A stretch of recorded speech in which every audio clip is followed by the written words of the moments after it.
BRS పెట్టబోతున్న యువ సంగ్రామ సదస్సు background ఏంటి?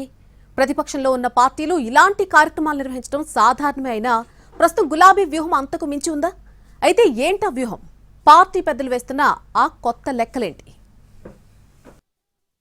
తెలంగాణ అసెంబ్లీ ఎన్నికలకు ఇంకో 2.5 ఏళ్ల సమయం ఉన్నప్పటికీ దాదాపు అదే రేంజ్లో ఇప్పుడు మరొక ఎలక్షన్ హడావిడి మొదలవుతోంది. పట్టభద్రుల ఎమ్మెల్సీ స్థానం కోసం రాజకీయ పార్టీలు ప్రిపేర్ అవుతున్నాయి.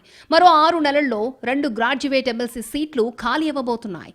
మహబూబ్ నగర్, రంగారెడ్డి, హైదరాబాద్ పట్టభద్రుల స్థానం, అలాగే నల్గొండ, ఖమ్మం, వరంగల్ గ్రాడ్యుయేట్ ఎమ్మెల్సీ సీట్లు ఖాళీ అవుతాయి. వాటిలో ఒకటి బీఆర్ఎస్ సిట్టింగ్ సీటు కాగా ఎట్టి పరిస్థితుల్లో రెండింటిని గెలుచుకోవాలని పట్టుదలగా ఉందట బీఆర్ఎస్. 2 చోట్ల ఓటర్లంతా విద్యావంతులు, యువతే కావడంతో విద్యార్థులు, యువత సమస్యల మీద గట్టిగా ఫోకస్ చేస్తోందట గులాబీ పార్టీ.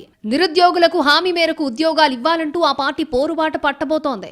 హైదరాబాద్ లో భారీ ఎత్తున నిర్వహించబోతున్న యువ సంగ్రామ సదస్సు కూడా అందులో భాగమేనని అంటున్నారు. ఈ సభకు విద్యార్థులు, నిరుద్యోగులను పెద్ద ఎత్తున తీసుకురావడానికి ప్లాన్ చేస్తున్నారు. వేదికగా సరూర్ నగర్ స్టేడియంని ఎంచుకోవడానికి కూడా కారణముందని అంటున్నారు పార్టీ నాయకులు. ఉమ్మడి రంగారెడ్డి జిల్లా పరిధిలో ఉండే సరూర్ నగర్లో ఉమ్మడి నల్గొండ, వరంగల్, ఖమ్మం, మహబూబ్ నగర్ జిల్లాలకు చెందిన విద్యార్థులు ఎక్కువ సంఖ్యలో ఉంటారు. జరగబోయేది గ్రాడ్యుయేట్ ఎమ్మెల్సీ ఎన్నికలు కాబట్టి వాళ్ళని ఆకట్టుకునేందుకే గులాబీ పార్టీ సరూర్ నగర్ బాట పట్టిందన్నది ఇంటర్నల్ టాక్.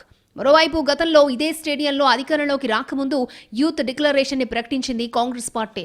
2 లక్షల ఉద్యోగాలు ఇస్తామని అప్పట్లో చెప్పిన అంశాన్ని అదే ప్లేస్ నుంచి ప్రశ్నించబోతున్నామని చెబుతున్నారు బీఆర్ఎస్ నేతలు. ఉద్యోగాలకు సంబంధించి పోరుబాటు కాబట్టి ఈ సమయంలో ఇక్కడ మీటింగ్ పెట్టడం తమకు బాగా కలిసొచ్చే అంశమని అంటున్నారు.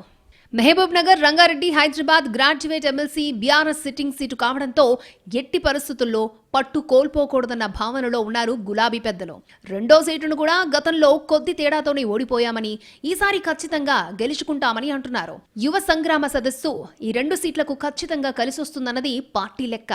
గతంలో కాంగ్రెస్ ఇచ్చిన డిక్లరేషన్ హామీలను అమలు చేయాలంటూ పోరుబాట పడుతున్న బీఆర్ఎస్ ఇప్పటికే వరంగల్లో రైతు సదస్సును నిర్వహించింది. ఇప్పుడు యువ సంగ్రామ సదస్సు నెక్స్ట్ లెవెల్ కి తీసుకువెళ్లాలనుకుంటున్నారట.